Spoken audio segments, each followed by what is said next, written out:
తన ముద్దుల కూతురు కవితను ఈడీ అధికారులు అరెస్టు చేశారని తెలుసుకున్న బీఆర్ఎస్ అధినేత కేసీఆర్ కంటతడి పెట్టారు.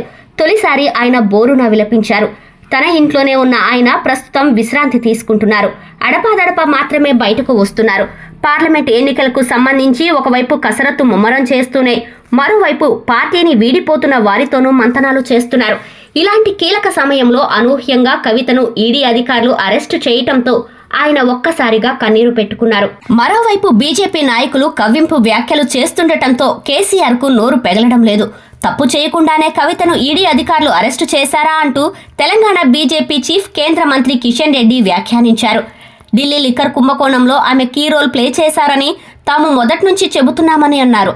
అనేకసార్లు ఈడీ అధికారులు నోటీసులు కూడా ఇచ్చారని, అయినా ఆమె స్పందించలేదని, అందుకే ఢిల్లీ నుంచి వచ్చి అధికారులు అరెస్టు చేశారన్నారు. అయితే బీజేపీకి ఈడీ అధికారులు అరెస్టు చేసిన దానికి సంబంధం లేదన్నారు. మరోవైపు కవిత ఇంట్లో ఏం జరుగుతుందో చూసేందుకు వెళ్లిన కేటీఆర్, హరీష్ రావులను పోలీసులు లోపలికి అనుమతించలేదు. దీంతో వారు గేటు ముందే ఉండిపోయారు. కవితను అరెస్టు చేసి తీసుకువెళ్తున్నప్పుడు ఆమె భర్తకు మాత్రమే విషయాన్ని చెప్పారు. నోటీసును కూడా ఆయనకే ఇచ్చారు. దీంతో కేసీఆర్ తన ఇంట్లో ఒంటరిగానే ఉండిపోయారు. కేసీఆర్ తన బాధను ఎవరికీ చెప్పుకోలేక మౌనంగానే రోధించిన ఘటన బీఆర్ఎస్ వర్గాల్లో ఆవేదనను నింపింది.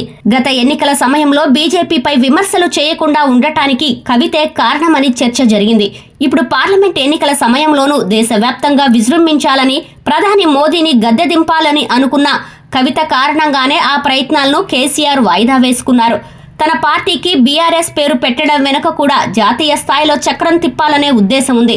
అయినప్పటికీ తన దూకుడు కారణంగా కవితను ఇబ్బందుల్లోకి నెట్టడం ఇష్టం లేక ఆయన మౌనం వహించారు.